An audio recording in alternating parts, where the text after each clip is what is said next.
Okey, Assalamualaikum. Hari ini Hai Media membawakan Mukmin Nantang dari Borneo Comrade.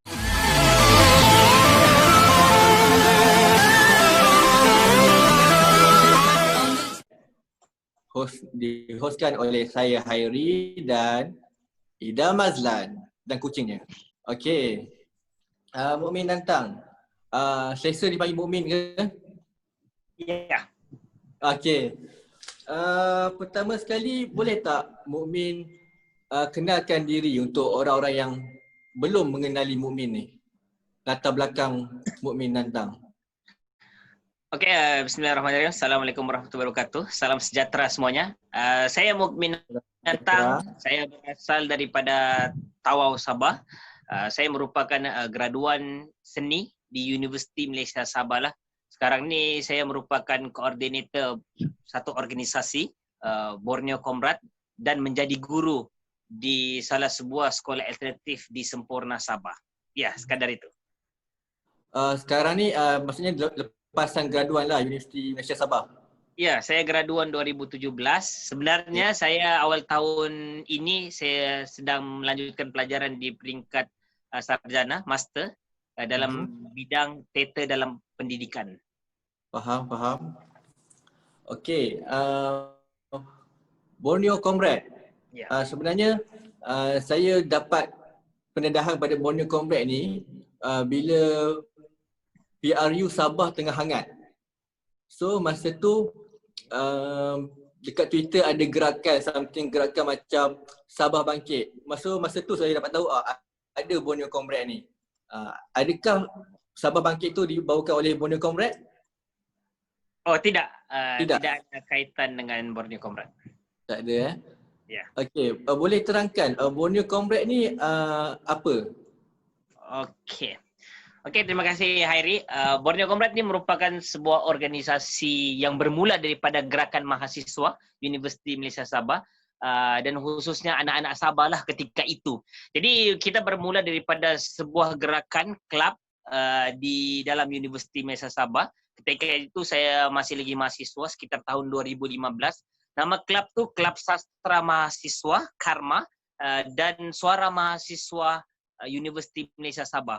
Jadi kami banyak memperjuangkan beberapa hal penting di dalam universiti dan di luar universiti. Yang pertama adalah tentang kesenian itu sendiri. Kami mengangkat hal-hal sastra, seni. Seterusnya adalah hal intelektual.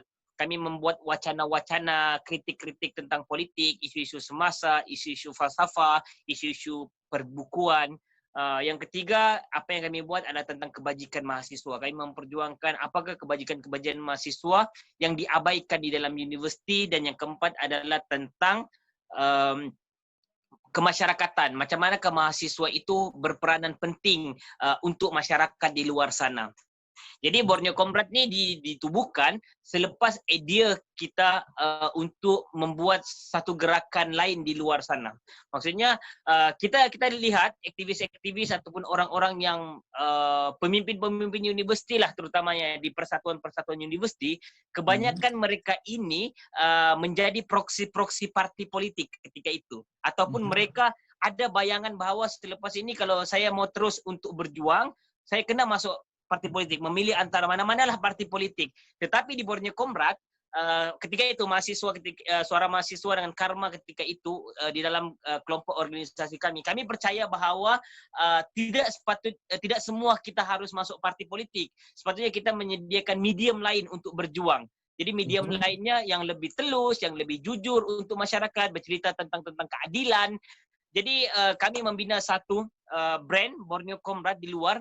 Dan atas keberanian kami menyewa satu pejabat di Alam Mesra Kota Kinabalu dan kita percaya bahawa ketika itu banyak gerakan-gerakan mahasiswa ini dia tidak boleh bergerak ke depan gara-gara masalah pendanaan, masalah wang lah, dana itu sendiri. Jadi itulah kebanyakan aktivitinya terhad ataupun dia terpaksa dinaungi oleh parti politik itu sendiri. Tapi di Borneo Comrade membangunkan lagi satu terma baru adalah membangunkan ekonomi mandiri. Kami mula untuk menjalankan projek-projek ekonomi mahasiswa secara koperasi. Kami berjual nasi lemak, roti, kami jual burger, kami buat sampailah kami ada buat cetak baju sendiri, sampailah kami semacam ada satu studio cetak baju kami sendiri untuk bina kami punya ekonomi lah. Sampailah daripada 2017 kami ada pejabat kami sendiri di luar, sampailah sekarang kita fokus untuk membangunkan advokasi pendidikan. Jadi advokasi pendidikan itu adalah sekolah alternatif. Jadi Borneo Comrade dan sekolah, jadi kebanyakan orang keliru sekolah alternatif dan Borneo Comrade adakah sama dan sebagainya. Sebenarnya Borneo Comrade itu adalah gerakan yang tidak besar. Sekolah alternatif itu adalah dia punya projek advokasi. Sebab saya Google, ada juga office Borneo Comrade ni dekat Kepong Ya. Itu apa tu function itu? Okey, sebenarnya Borneo Comrade ada 4 yang kami pejabat kami ni kami tidak panggil pejabat lah sebenarnya, kami panggil rumah kolektif. Rumah kolektif ni adalah ruang untuk kami berkumpul, ruang untuk kami berkarya, ruang untuk kami berbincang, berkumpul dan sebagainya lah. Jadi ada 4 sekarang, kami ada di Kota Kinabalu, kami ada di Semporna, kami ada di Tawau dan kita ada di Kuala Lumpur lah. Di Kuala Lumpur ni ketika kami membuat gerakan ni, kami fokus kepada anak-anak Sabah dan isu-isu Borneo sebenarnya. Tapi khususnya negeri Sabah lah. Tetapi bila kita mau membuat jaringan, banyak sebenarnya kita terpaksa pergi ke Kuala Lumpur untuk bekerja sama dengan orang sana. Contohnya daripada sudut pendanaan, daripada sudut kerjasama, daripada sudut kursus-kursus, aktiviti-aktiviti. Banyak. Kan kalau beza Kuala Lumpur dengan Sabah, dia punya aktiviti anak muda, aktivisme mahasiswa ni sangat beza. Jadi kami terpaksa ulang alik ke Kuala Lumpur. Saya ketika 2018, 2017 hampir setiap bulan harus ulang alik ke Kuala Lumpur. Jadi kami mula memikirkan bahawa bagaimana kita mau merekrut orang-orang di Semenanjung ini untuk bersama dalam organisasi kita, membangunkan agenda kita, dan kita ada satu pejabat kita sana, rumah kolektif kita sendiri di sana. Jadi dan di sekolah alternatif anak-anak kita sudah mula mengeluarkan produk-produk mereka seperti cetak baju, seperti craft, membuat tote bag dan sebagainya. Jadi jahitan-jahitan anak-anak murid kami ni, kami selalu dipanggil untuk festival-festival di Kuala Lumpur lah. Jadi satu kali kami pergi ke KL, kami terpaksa bawa barang 20 hingga 40 kg. Jadi itu sangat cost lah bagi kami. Jadi dan di KL di Semenanjung pun sebenarnya ada sudah mula, kami ada ahli sudah di Semenanjung. Jadi kami mula berbincang untuk adakan satu hub kami di KL supaya kami daripada luar, daripada Penang, daripada Johor, daripada Sabah Sarawak boleh datang tinggal di situ dan membuat kerja-kerja di situ. Itulah tujuannya dan mudahlah untuk kita membuat jaringan dengan orang-orang lain di Semenanjung Malaysia. Sebab kita nak mau terputus bahawa kita nak mau Borneo Comrade ni dikecilkan skopnya menjadi gerakan kenegerian. Kita mau dia di peringkat nasional bahkan dia internasional juga. Ya, begitu. Tapi main aktiviti dia masih tumpu kepada Borneo di Sabah lah. Ya.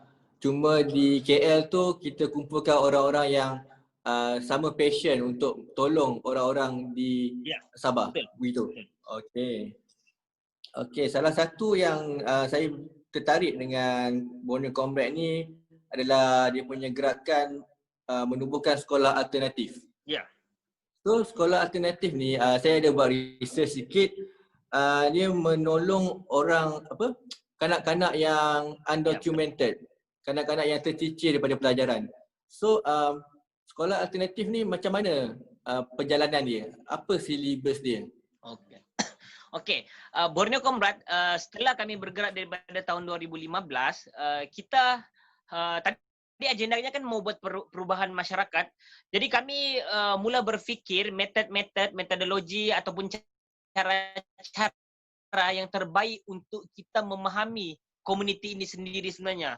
Sebab banyak perubahan politik sebenarnya dia di peringkat elit atasan sebenarnya. Kita ada dasar-dasar yang bagus untuk kaum wanita, untuk kanak-kanak, kita ada yang bagus, tapi itu untuk masyarakat kelas atas. Kita tidak memahami masyarakat kelas bawah ni. Jadi idea kami ketika itu adalah menghantar aktivis-aktivis untuk tinggal di dalam komuniti-komuniti terpinggir ini. Jadi, komuniti terpinggir ini kami punya idea adalah macam mana cara kita untuk masuk dan orang boleh percaya dengan kita. Kita ada ilmu, kita pergi masuk universiti walaupun kita tidaklah ambil jurusan pendidikan, tapi kita ada ilmu pengajian tinggi itu. Jadi kita membina satu sekolah sebagai simbol di kampung-kampung terpinggir ini dan kita tinggal di sekolah tu. Jadi kami ada sekarang di beberapa tempat lah aktivis kami tinggal di dalam situ dan bekerja di situ. Okey, jadi apa yang kami buat di sekolah alternatif? Pertama, agenda utama kami adalah membasmi golongan buta huruf. Jadi kami mengajar literasi dengan numerasi, matematik, menulis, membaca, mengira bahasa Melayu dengan matematik lah awal-awalnya. Sehingga kan komuniti sendiri yang mahu sekolah itu diajarkan tentang pendidikan agama, civic dan sebagainya lah. Jadi setelah menyelesaikan masalah pendidikan dasar tadi, kita cuba untuk memikirkan bagaimanakah anak-anak ini selepas sekolah. Jadi kita memberikan, kita cuba untuk membuat satu modul. Modulnya adalah kemahiran, nilai tambah untuk anak-anak ini. Jadi kita buat juga aktiviti kelas-kelas kesenian, teater, penulisan, kita buat kelas mencetak baju, kelas menjahit, kelas memasak, kemahiran-kemahiran lain lah. Sekarang ni kami mula untuk mau buat bakery kami sendiri. Kami baru ada orang cikgu-cikgu di sekolah kerajaan, mereka sumbang oven. Kita cubalah untuk membuat cookies dan sebagainya lah.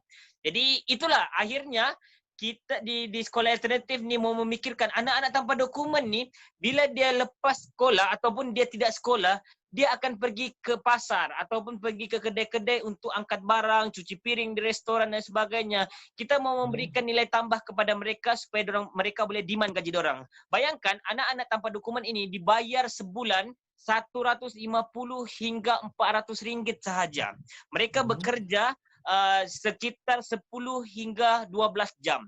Jadi benda itu sangat tidak masuk akal dengan keadaan sekarang, dengan kos yang sekarang lah. Jadi kita mau bagi dia nilai tambah supaya dia boleh demand.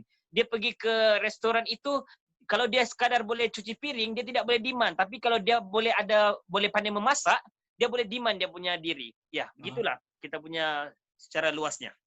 Okey, kanak-kanak yang undocumented ni sebenarnya dia dari mana? Sebab ramai yang tak tahu keadaan Sabah sebenarnya macam mana.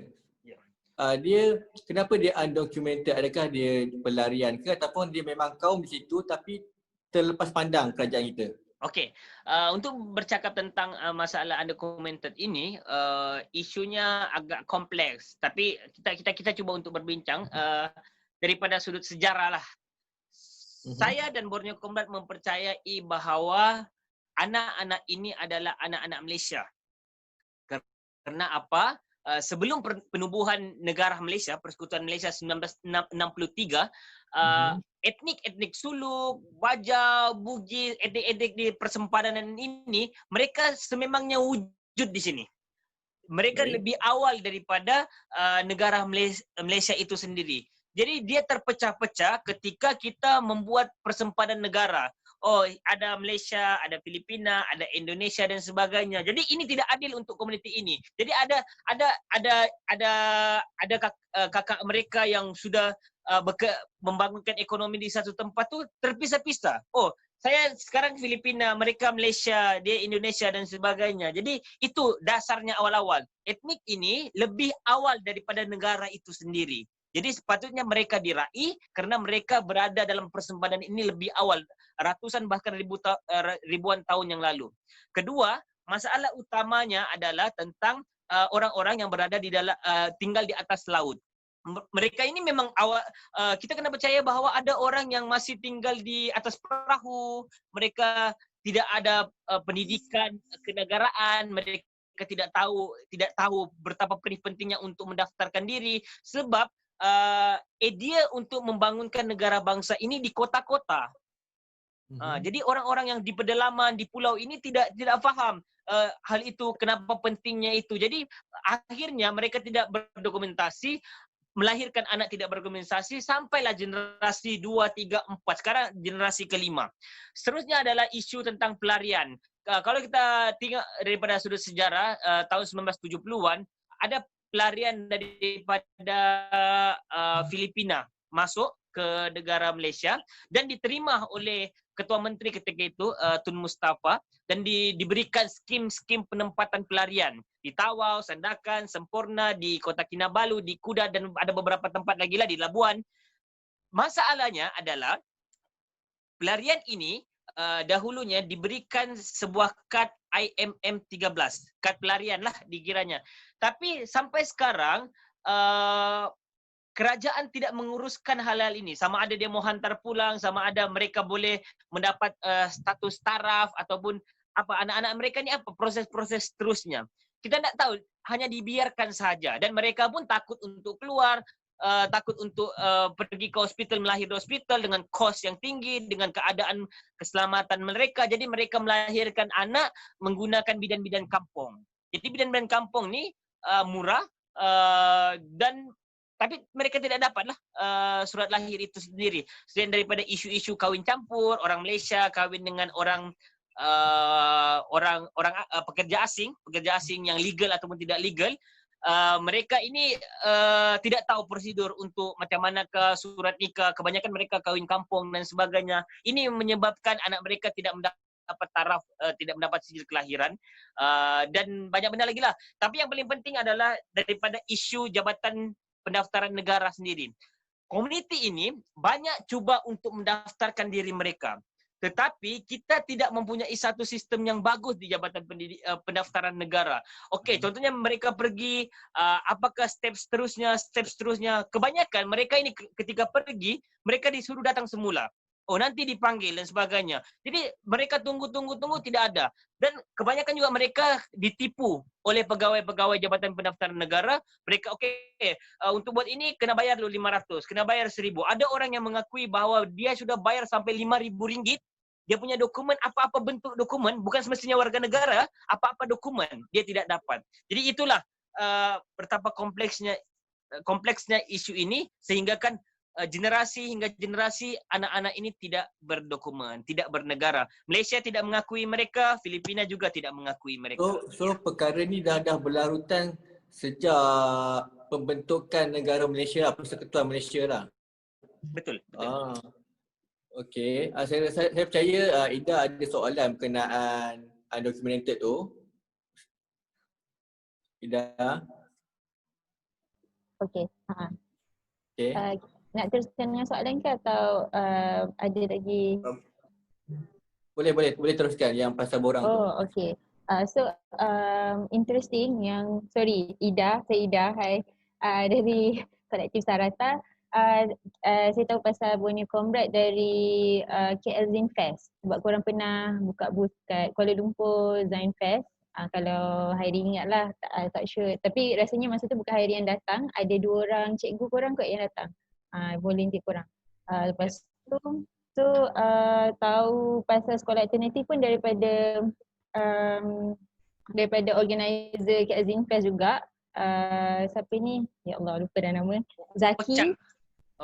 Ocha, Zaki. Diorang yang introduce korang lah. Okay, so balik pada tadi yang Mukmin cerita pasal undocumented, masalah anak-anak undocumented dan orang yang tak ada IC atau tak tahu warga negara mana kan. So sebenarnya ni soalan teknikal lah dan kita sebenarnya kena dig lagi deeper. Tapi Ida macam tengok Mukmin punya hari tu korang ada sesi soal jawab pasal belanjawan Malaysia 2021 tu. So adalah soalan yang terjawab. Cuma yang tak terjawab ialah itulah tadi dapat warga negara supaya diorang dapat pendidikan, pergi sekolah SMK dan pergi hospital kerajaan sebagainya. So Mukmin, soalannya borang yang 15A tu tahu tak pasal borang 15A yang JPM keluarkan? Yang bagaimana ya? Saya tak ingat dia punya ini. Apa terma dia ya? Terma dia, okey, dia adalah satu borang bawah Perlembagaan Persekutuan Ya. untuk kalau isi borang tu automatically anak-anak dan dia anak-anak dia lah bawah umur 21 tahun akan jadi warga negara. Kenapa borang ni dikeluarkan ialah untuk menyenangkan anak-anak ni boleh daftar ke sekolah. Jadi ini ada berita dia kalau kita sebab Ida baca dekat berita benda ni dibahaskan, dibincangkan pada Julai dekat Parlimen. So macam Ida nak tahulah kalau Borneo Comrade ada follow pasal benda ni sebab diorang tak directly cakap pasal isu anak yang undocumented atau dekat Semenanjung, tapi diorang kata diorang keluarkan borang ni untuk orang tahu yang diorang nak anak-anak yang tak ada status ni ada status dan boleh pergi sekolah. Oh, okey. Secara jujurnya saya tidak pasti dengan borang 15A tu. Dan saya tidak tahu ada satu borang yang sesimpel itu. Dan terus boleh dapatkan kewarganegaraan. Sebab yang saya tahu syarat-syarat yang kita bahaskan di Borneo Comrade, anak-anak yang boleh masuk dokumen masuk ke sekolah tu, antara syarat-syaratnya adalah salah seorang ibu bapa harus ada dokumen. Dokumennya adalah IC lah. Itu antara syaratnya. Kedua adalah anak-anak ini harus ada mereka ada dibagi borang pink ke berapa namanya tu, dan mereka harus ada dapat daripada endorsement daripada mahkamah ataupun mana-mana pihak lah yang ada grade kerajaan dan sebagainya. Tapi biasanya endorsement mahkamah lah. Jadi benda-benda ini yang sebenarnya menyusahkan. Pertama adalah kita mau menyelesaikan anak-anak, isunya kan anak tanpa dokumen boleh masuk sekolah. Tetapi bayangkan isu sebenar di Sabah adalah kalau anak tu tidak ada dokumen, ibu bapa pun tidak ada dokumen. Betul.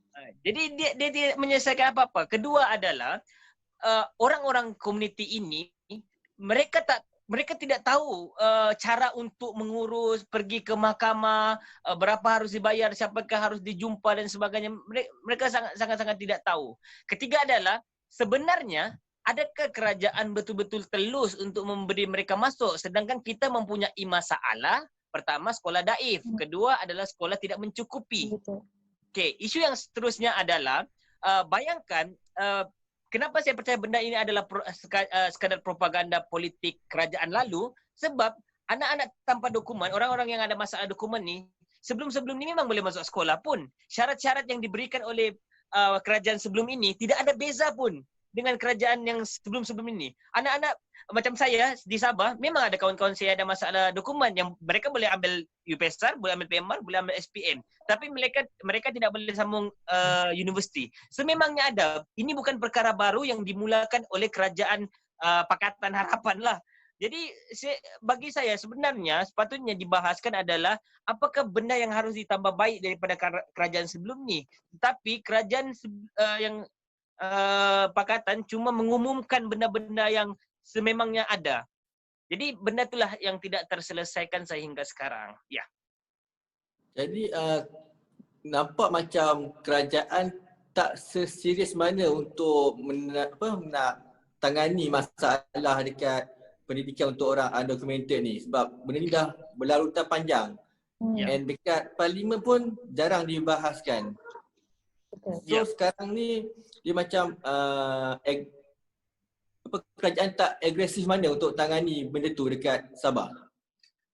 Ya, sebab saya fikir kerajaan kita tidak mempunyai kefahaman yang baik untuk komuniti dan golongan ini sebenarnya, golongan sasar ni. Itulah sebenarnya saya mahu menuntut jawatan kuasa khas untuk masalah ini sahaja. Masalah pendidikan ini. Sepatutnya golongan jawatan kuasa dari dalam sebab benda ni banyak kementerian terlibat.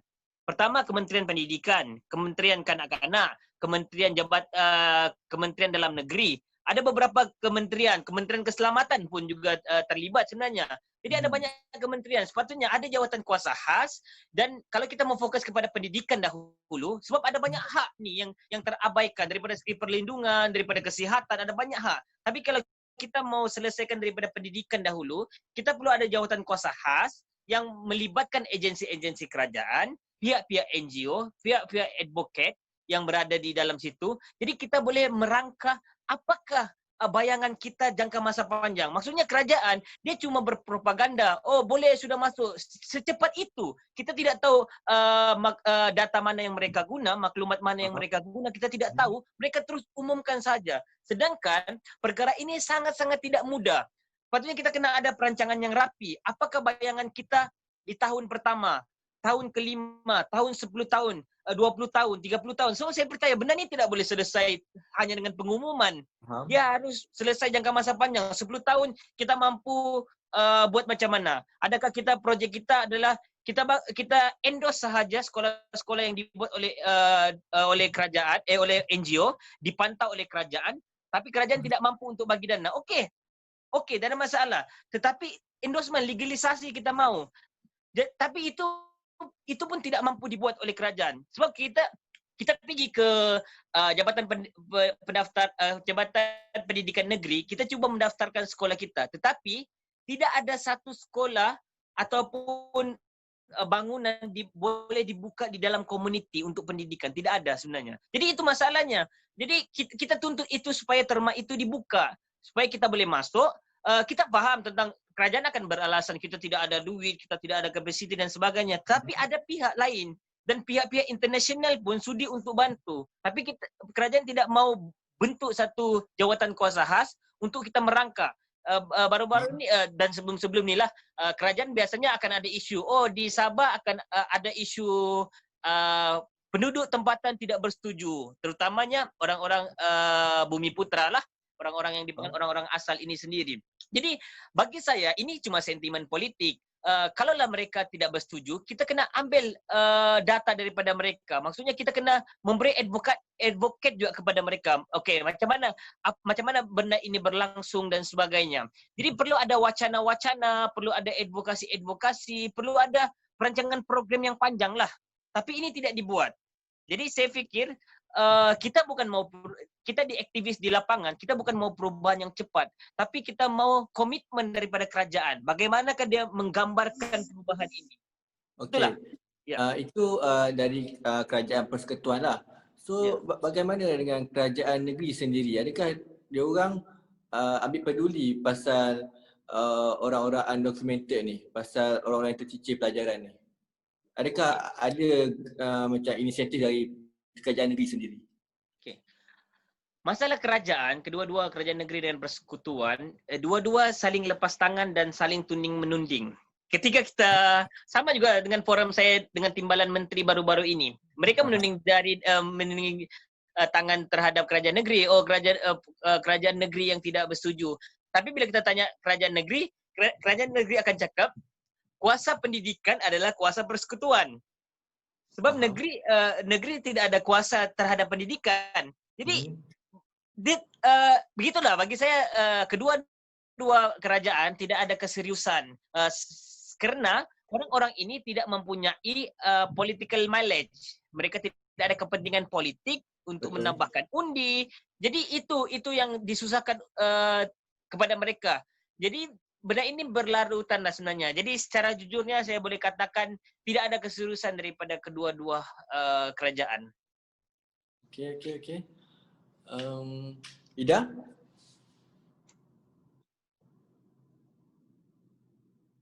Okey, Mukmin. So kalau cakap pasal kerajaan ni memang sangat mengecewakan lah, frustrating. So Ida macam nak tanya soalan santai lah pula. Sebab yelah kalau borak dengan OCHA ataupun borak dengan kolektif push harassment bill, nak bagi cuti dekat bapak-bapak yang baru dapat anak, tu pun dekat Kuala Lumpur susah. NGO dan susah nak diorang susah nak terima, parlimen susah nak terima. Jadi kita pun inisiatif kita sendiri iaitu sebagai kolektif, sebagai anak-anak muda, tak muda ke tua ke, kita buat sendiri program advokasi, program kita buat seni. Dan Ida nak tanya macam mana Borneo Comrade, okey, soalan dia. Okey, bagaimana seni dapat membantu untuk menguatkan lagi semangat Borneo Comrade untuk terus bergerak? Macam Ida tengok korang ada banyak buat aktiviti seni kan. Macam mana benda tu boleh tarik minat orang muda untuk serta dengan Borneo Comrade dan jalankan aktiviti dan korang punya perjuangan? Okey, terima kasih Ida. Okey, sebenarnya menariknya di Borneo Comrade ni kita dimulakan oleh Kelab Sastra. Ketika itu saya berada dalam Kelab Sastra itu dan di dalam Fakulti Seni lah di UMS ketika itu. Jadi sebenarnya dia mula daripada pembacaan-pembacaan awal beberapa individu, beberapa orang kawan-kawan mahasiswa membaca tentang buku-buku dan puisi-puisi lah sebenarnya. Dan kebanyakan puisi-puisi itu puisi-puisi daripada Indonesia lah. Jadi daripada puisi-puisi itulah sebenarnya kita mula memikirkan macam manakah kita membuat satu bentuk hiburan tetapi dia hal-hal yang sastra lah. Kebanyakan sastra di Malaysia ni tidak laku lah. Kebanyakan semua arus perdana kan. Orang-orang muda ni tidaklah pergi ke program-program begitu. Jadi kita cuba memikirkan benda-benda yang menarik dan kita banyak ambil contoh daripada Indonesia lah. Macam mana anak-anak muda boleh berkumpul, dengar bacaan puisi, boleh tengok monolog, boleh tengok teater jalanan dan sebagainya. Itu yang kita apply di UMS ketika itu. Jadi kita buat satu acara, nama acara tu Kenduri Puisi. Kenduri Puisi itu kita datang berkumpul ramai-ramai di satu tapak lapang. Pertama ahli-ahli kelab yang buat. Jadi tapi aktivitinya santai. Di samping situ kita boleh makan makanan ringan, hisap-hisap rokok dan sebagainya. Jadi santai. Sambil-sambil dengar puisi-puisi dan sebagainya. Jadi makin lama orang tertarik dengan aktiviti-aktiviti itu sebenarnya. Jadi sebab keadaannya bebas. Universiti ni sebenarnya satu cengkaman sebenarnya yang memberikan tekanan kepada mahasiswa. Jadi mereka perlu ada ruang-ruang bebas tu sebenarnya. Jadi bila kami buat satu ruang yang sangat santai, sangat bebas, sangat tapi ada input-input keilmuan di situ, hal-hal intelektual je. Jadi orang boleh terimalah. Jadi di situlah mulanya kami kita fikir sekarang ni selain kita mau melawan, kita perlu juga buat aktiviti-aktiviti yang orang seronok untuk pergi tempat kita. Jadi kita buatlah benda-benda festival seni kolektif untuk panggil orang join sekali. Kalau kita ada buat banting ke, kita panggil siapa-siapa mau join, kita open semua benda. Jadi lama-kelamaan orang boleh terima dan kita buat filem, kita buat tayangan filem, kita buat teater, tayangan teater tapi menggunakan isu-isu semasa. Isu-isu yang berada di Sabah lah, dan orang menarik sebab kita juga dalam seni saya percaya bahawa hal paling penting adalah teks lah, hal-hal yang kita message yang kita mau sampaikan, tapi tidak boleh juga ditolak hal-hal komersial. Macam mana ke orang mau datang, apakah sentimen yang kita mau tarik orang. Jadi itu daripada teater, sebenarnya teater juga banyaklah memberi membawa mesej-mesej perlawanan di Borneo Comrade untuk orang datang dan sebagainya. Bahkan orang datang berbayar, membeli tiket dan sebagainya. Kita boleh tarik satu malam dalam 100 hingga 200 orang untuk datang tengok. Jadi lama-kelamaan orang mengikuti kita, poster-poster kita, baju-baju yang kita buat, orang beli. Jadi akhirnya orang rasa macam apa-apa yang kita mau buat, orang mau sokong. Dia mau ada koleksi-koleksi. Sebab contoh macam baju kan, ada orang yang penyimpan koleksi awal baju-baju Borneo Comrade sampai sekarang. Ada orang yang berminat begitu. Ada orang yang berminat semua aktiviti kalau ada dia mau ada di dalam situ. Dia mau gambar, ada apa semuanya. Jadi kami mulalah. Contoh macam rumah kolektif kami design supaya contoh ada logo kami. Orang suka untuk kita konsepnya macam orang suka photo booth dan sebagainya kan. Jadi orang suka untuk bergambar di situ. Jadi kita buatlah elemen-elemen begitu, elemen-elemen seni ini untuk tarik orang untuk datang dan bercerita dengan kita apa yang kita buat. Ya, gitu. Okey, sebab Mumin Nathan dah bercerita pasal seni, sekejap lagi kita akan ada soalan lebih kepada ke arah kesenian. Okey, setakat ni kita ambil break dulu 5 minit. Nak minum air ke, nak pergi toilet ke? Okey.